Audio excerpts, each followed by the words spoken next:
बिहार बुरके के लिए चुनाव आयोग ने नियम जारी किए हैं, उस पर विवाद है क्योंकि बुरके से चेक करने की बात कही जा रही है, उस पर क्या कहेंगे? चुनाव आयोग देश की बहुत बड़ी इंस्टीट्यूशन है जो बहुत स्वतंत्रतापूर्वक बहुत ऐसे चुनाव कराती है जो बहुत फ्री और फेयर होती है। हमारा भारत एक ऐसा लोकतंत्र है जो विश्व का एक बहुत बड़ा लोकतंत्र है, उसका एक बड़ा गणमान्य इलेक्शन कमीशन एक इंस्टीट्यूशन है और जो भी इलेक्शन कमीशन कहते हैं हमें उसका पालन करना चाहिए।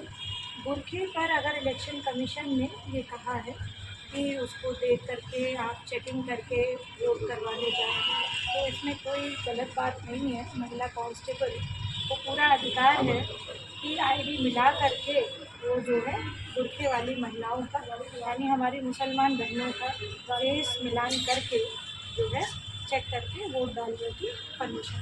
साहबुद्दीन मौलाना मुफ्ती साहबुद्दीन जी ने ये कहा है कि बिहार में चुनाव हो रहे हैं लेकिन वहाँ पर मुस्लिमों को दरकिनार किया जा रहा है। ये उन्होंने बड़ा हिंदू मुसलमान ईसाई सभी लोग भारत का इंटीग्रल पार्ट है। We are a secular country. इस प्रकार की बात करना भी मुझे लगता है ये कुछ चंद जो मुसलमान नेता हैं आप इनके शान शौकत देख लीजिए, आप इन लोगों के बंगले देख लीजिए, अपने बच्चों को ये लोग खुद पढ़ाते हैं विदेशों में और जो है बाकी इनको चाहते हैं जो आम जनमानस है हमारे मुसलमान बहनें हैं हमारे भाई हैं वो सब चाहते हैं कि वो मदरसों में पढ़े, ऐसी एजुकेशन पाए जिसका कोई इस्तेमाल ना हो सके। वो अपने बोर्ड से जो हमारे प्रचलित बोर्ड हैं भारत के CBSE बोर्ड ICSE बोर्ड इसमें क्यों नहीं एजुकेट करना चाहते। ऐसे नेताओं को मैं कहना चाहती हूँ कि प्लीज़ पॉलिटिक्स एक जगह है और मैं भी देखिए हम लोग सब पॉलिटिक्स कर रहे हैं, तो पॉलिटिक्स अपनी जगह है पर देश का युवा और देश का जो भविष्य है उसको हम खराब ना करें। इस प्रकार की निकृष्ट बात बोल करके कि फ़लानी जगह पर मुसलमानों का नहीं रिप्रेजेंटेशन हो रहा है, अगर ऐसा ही करना होता तो आदरणीय प्रधानमंत्री जी कभी 3 तलाक बंद ना करते, कभी कश्मीर मुद्दे को ना उठाते। तो इस तरीके की बात करना भी बड़ा एक तरह से आप दुराचार कर रहे हैं, आप दुष्प्रचार कर रहे हैं। बिहार में NDA या गठबंधन? भारतीय जनता पार्टी। एक सवाल मैम, मैथिली जैसे लोकप्रिय चेहरों को भाजपा बिहार चुनाव में लेकर आई है, क्या कुछ कहेंगे इस पर?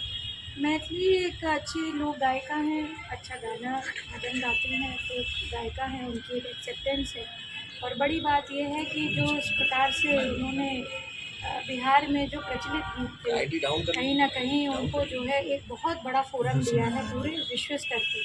तो और ये हमारे आदरणीय प्रधानमंत्री जी का भी बहुत बड़ा योगदान है कि मैथिली को इतना बड़ा मंच दिया उन्होंने। कई जगहों पर उन्होंने जो है ऐसे कई सारे लोग, सिर्फ ये एक विषय एक बच्ची की बात नहीं है, एक हमारी भारत की बेटी की बात नहीं है, उन्होंने अनेक शास्त्रीय संगीत से जुड़े हुए शास्त्रीय कलाओं से जुड़े हुए लोगों को अपॉर्चुनिटी दी है। तो मैं प्रधानमंत्री जी का तहे दिल से बहुत धन्यवाद देना चाहती हूँ कि ऐसे लोक गायकों को, लोक नृत्यांगनाओं को, लोक जो नाट्य करते हैं उनको जो है मंच देने का काम किया है। और ठीक है पॉलिटिक्स, हर व्यक्ति पॉलिटिक्स कर सकता है और लीडर बनने की एबिलिटी सब में हो सकती है। एक बहुत गरीब आदमी में भी लीडर बनने की एक जुनून हो सकता है और उसको मंच मिलना चाहिए। और भारतीय जनता पार्टी किसी परिवारवादी पार्टी नहीं है, हर एक को मंच मिलता है। और डेफिनेटली सिर्फ उत्तर प्रदेश नहीं, आगामी हर चुनाव में महिलाओं की भागीदारी बढ़ेगी। मैं भी आज बहराइच निरीक्षण पे इसीलिए आई हूँ कि मिशन शक्ति 5 का हमने बहुत अच्छा कार्यक्रम करा है यहाँ पे संगठित रूप से पुलिस के साथ, प्रशासन के साथ, कमीशन ने और महिला आयोग ने भी बहुत सारे सुगठित संगठित कार्यक्रम करे हैं। तो मैं समझती हूँ कि ये बहुत बड़ी बात है, उसको हमें मानना पड़ेगा कि राष्ट्र शक्ति नारी शक्ति बनना चाहिए। आदरणीय प्रधानमंत्री जी लगातार जिस प्रकार से विश्व में एक हमारे चल रहा है जो भी माहौल है और इकोनॉमिक्स को लेकर के जिस प्रकार का माहौल है, डेफिनेटली हम भारत के लोग हैं, हमें ये ज़रूर देखना चाहिए कि मेड इन इंडिया। बाकी इस तरह से बाबा जो लोग खराब करते रहते हैं माहौल, इसका कोई मतलब नहीं है। जनता बहुत समझदार है, समझदारी से पेश आए और इस प्रकार के सौहार्द, इतना सुंदर त्यौहार है ये दिवाली का, तो मेड इन इंडिया देखें।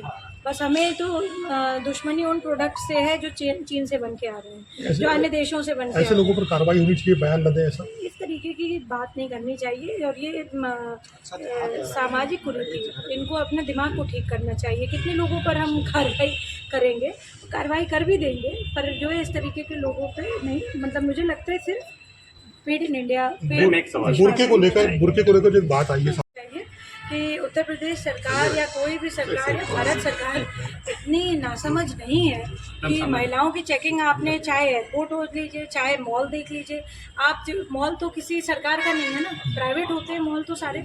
मॉल में तो किसी प्रकार का जो है ये शासनाबद्ध नहीं है कि भाई आपको मेल चेक करेगा कि फीमेल, बट फीमेल ही चेक करती है ना। तो भारत का तो नियम ही है, यहाँ तो नारी की पूजन करा जाता है। स्त्री को हम बड़ा 2 बार व्रत आते हैं, तो किसके आते हैं? नवरात्र के आते हैं, महिला शक्ति के आते हैं, देवी के आते हैं। समाजवादी पार्टी के अध्यक्ष ने पत्र लिख दिया इस मामले को लेकर। ये सब मुझे नहीं लगता इट्स नेसेसरी, और ये सब चंद मौलवियों के चक्कर में नहीं करना चाहिए था। पर जो है ये उनको भी समझना चाहिए।